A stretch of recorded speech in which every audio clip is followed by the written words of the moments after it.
pour 4 minutes, qui sera suivi par Monsieur Yelma pour 4 minutes également.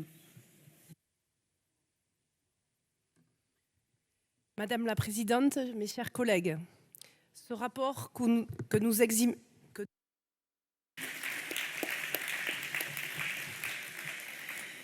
Merci, Monsieur le Vice-président. La parole est donc à Madame Lacaze pour 4 minutes, qui sera suivie par Monsieur Yelma pour 4 minutes également.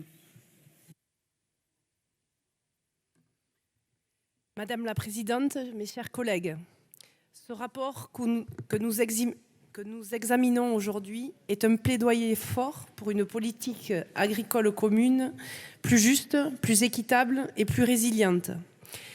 Il reflète parfaitement les ambitions de notre région, qui se bat depuis des années pour défendre un modèle agricole durable, respectueux de l'environnement et économiquement viable pour nos agriculteurs.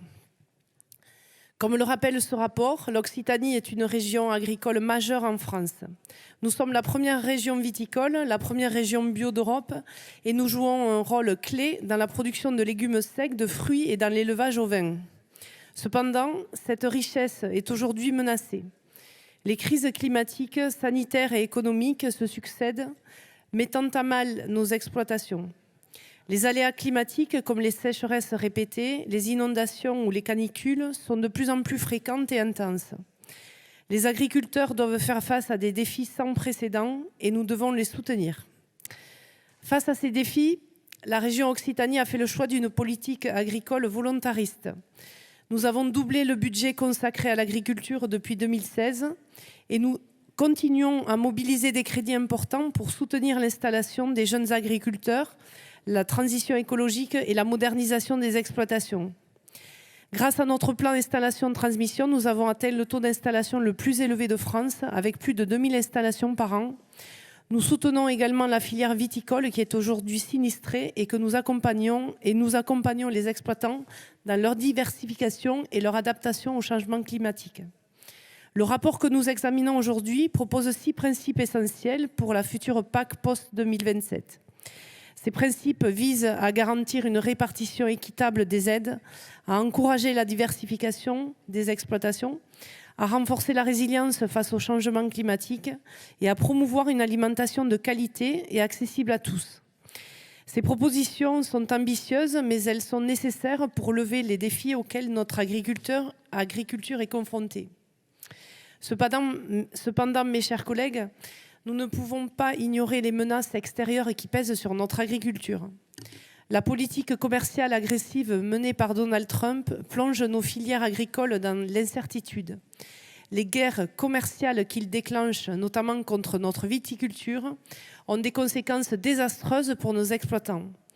Cette politique fondée sur le protectionnisme et le mépris des accords internationaux met en péril les équilibres économiques de notre région. Et que dire de ceux qui affirment défendre les agriculteurs tout en soutenant des politiques qui les fragilisent ?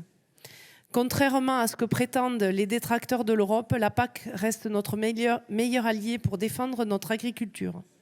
C'est grâce à elle que nous pouvons soutenir nos exploitants, encourager la transition écologique et garantir une alimentation de qualité pour tous. Mais nous devons aller plus loin. Nous devons construire une PAC plus juste, plus équitable, plus résiliente, comme le propose ce rapport. Une PAC qui prenne en compte les spécificités de nos territoires, qui soutienne les petites exploitations et qui encourage la diversification des cultures. Mes chers collègues, l'agriculture est un pilier essentiel de notre économie et de notre identité régionale. Nous devons tout mettre en œuvre pour la protéger et la soutenir. Ce rapport est une étape importante dans cette direction. Et au nom du groupe des radicaux de gauche et citoyens, je vous invite donc à voter en faveur de ce plaidoyer pour une nouvelle PAC et à continuer à défendre ensemble une agriculture forte, résiliente et respectueuse de l'environnement. Je vous remercie. Merci. La parole est à Monsieur Yelma pour 4 minutes, qui sera suivi par Madame Tisné-Versailles pour 5 minutes.